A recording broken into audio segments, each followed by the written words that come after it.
Welcome to r/Pettyrevenge, where a ton of different people get revenge against their high school bullies. Our next Reddit post is from Lawless Lady. So, I'm a 55-year-old woman, and I was having issues with my sciatic nerve and made an appointment for a massage. My usual therapist was on vacation, so I had someone new, Sarah, which is a pretty common name. She was great and did a great job. No complaints about her skill. But I couldn't shake the feeling that I knew her. She looked familiar, but I couldn't place her. We did the usual question thing.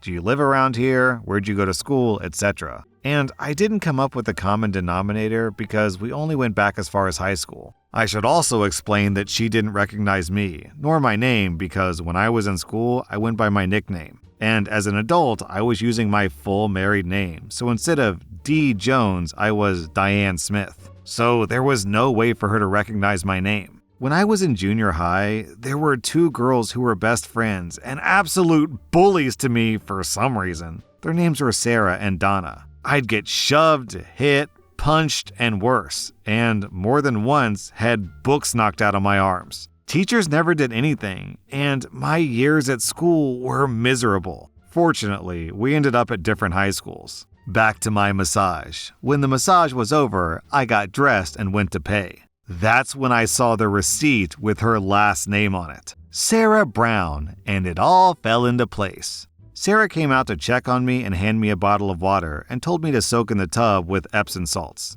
I wasn't going to say anything. It was such a long time ago, but I couldn't help myself. She traumatized me. So I said, "So, Sarah, I just saw your last name in the receipt, and I realized where I know you from. When you and Donna were terrorizing me in ABC Junior High, did it ever cross your mind that one day you'd be massaging my ass?" Then I told her, "You would have known me as D. Jones back then. Give my love to Donna." And I walked out, leaving her with a stunned look on her face. I know that it was petty, but I couldn't help myself and tell this story to everyone, lol. And then down in the comments, we have this story from 24 Girl. I got to evict my high school bully when I managed apartments. Of course, I was grinning the whole time. Then this reply from Top Committee. My bully was asking for help on the side of the road. It wasn't a busy road at all. He looked really happy to see someone finally stop. I recognized him right away. He didn't recognize me. He asked for help with his car. I called him by his name and told him to go F himself and left. I looked at him getting smaller in the rear view, and I was laughing my butt off. Then this story from Scouter. It wasn't my bully per se, but a bully I knew from school who terrorized a couple of my friends. He was the friend bully. He'd be all buddy-buddy to get you to do the stuff he wants you to do or do things to you, and then laugh it off because you're friends. My friends were scared of him. I thought that he would seriously kill them or something. At some point, this bully was living in a small shed at his parents' place some years ago, and I guess it caught fire. He was fine 100%. His stuff, not so much. Karma. Wow, there's a ton of stories on this note. Another story. Summer before my freshman year, I moved and I had a few makeout sessions with a guy who claimed to be single. Come to find out, he had a girlfriend. As soon as school started, she finds out and made all 4 years of high school hell. Fast forward about 10 years. I was promoted to manager at a different community that our company managed, and lo and behold, Christy was a resident behind on her rent. I filed eviction, went to court, and got possession since she didn't show up. The writ was filed, and I got to put her junk on the curb with a constable watching. Oh, it was greatness. Yet another story from Deleted. I had the pleasure of giving a thumbs down to someone who bullied me and was looking for a job in a very nice actuarial firm that I was established with. She was a total and complete B-word to me in middle school, prank calling my house, terrorizing me every chance she had in school. She and her piece of garbage friend made my 6th and 7th grade school years hell.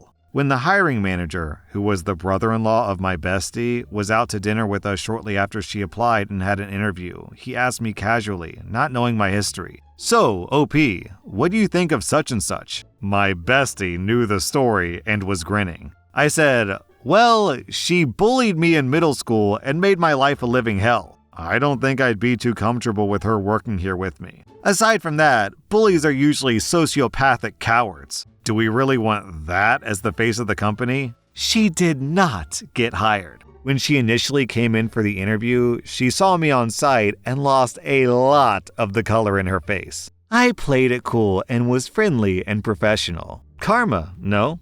Then another story from M&J. I grew up as one of the few kids of color in my school and was bullied by quite a few older students. I was an average-sized kid, but had a 7-inch growth spurt after high school. When I went to grab a drink years after high school, one of the worst bullies came up to me at a bar and was trying to figure out why I looked familiar. I asked him if it would help for me to stick my head in the toilet and beg for mercy. His eyes got bigger at that comment, then bulged out of his head like a cartoon as I slowly stood up and towered over him. He said that he would pick up my trash that night if I promised not to throw him in the lake like he deserved. Glad to see that he realized he did some harm. Fear can make you see some things about yourself.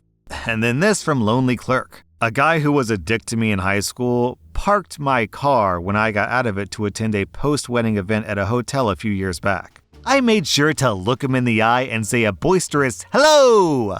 And this story from Ron Killed Dumbledore. My middle school bully and I both ended up high school teachers and basketball coaches. We ended up randomly playing each other in a tournament. I told my students pre-game that this guy bullied me when we were kids. They said, "We got you, coach." I had to call them off for sportsmanship once we were 30 up before halftime. Never been prouder of my guys. And another story from Sibylla. My bully liked to torture me about being poor when she was so rich. In our early 20s, when her mom was arrested for embezzling millions from elderly people at the bank she worked at, I got to turn my bully away from visiting her mom in jail more than once, for different reasons. Inappropriately dressed, after cutoff, etc. I also got to inform her that the check she sent for her mother's books was returned NSF, and she had 30 days to pay for it or she'd be arrested. I wanted her to be arrested so much, but she paid for her hot check. I did have the satisfaction of saying to her,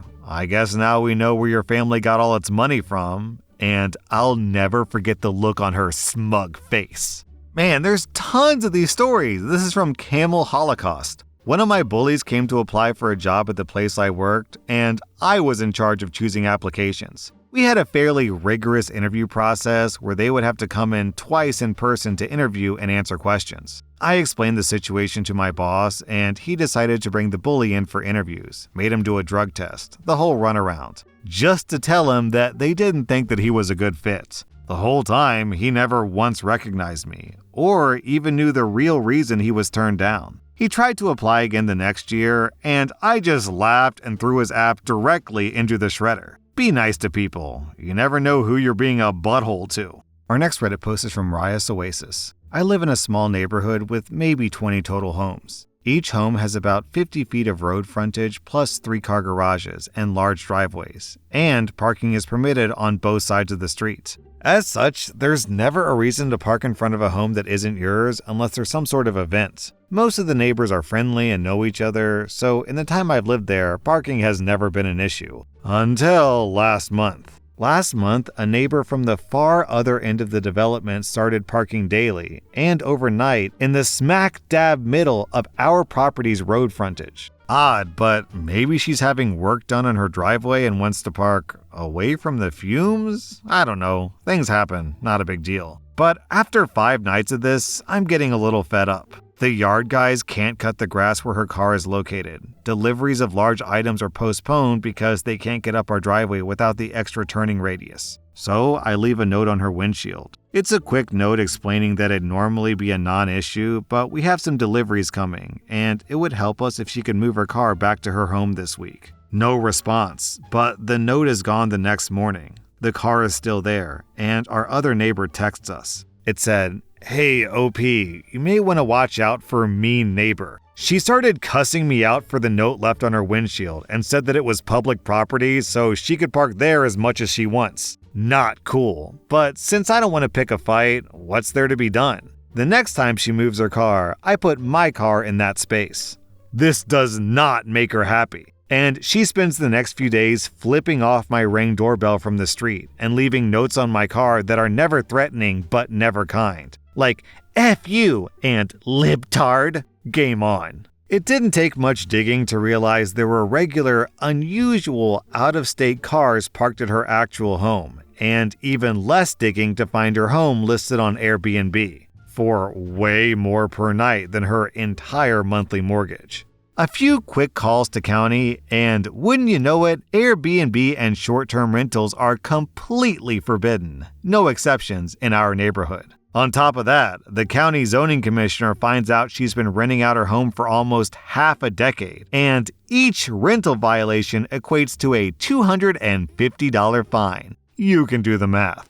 I'm not sure what happened after, but we do know she received a court order of some sort, and more importantly, she stopped parking in front of our house. Guess she had to find a job that didn't include flipping people off all day. Our next Reddit post is from Sarah's Fox. This one happened a few years ago. Our mail carrier changed, and the new guy, Dave, was an absolute butthole. He trod on flower beds and was rude to people. But the real kicker was Dave would pee in a bottle, and if he was in a bad mood, that bottle would be thrown in someone's garden. If you tell him to throw the bottle in the trash, he would throw it at you. Dave was the son of the postmaster, Bob, an older guy of the boys'll be boys mindset, and best friend with the local sheriff, Steve. If you talked to Bob about his son, you'd get excuses. He's a foster kid, he's had a hard life, and on and on. If you went to Steve, then it'd be boys'll be boys. To be clear, Dave was in his 30s. Or Postmaster Bob is dealing with it personally.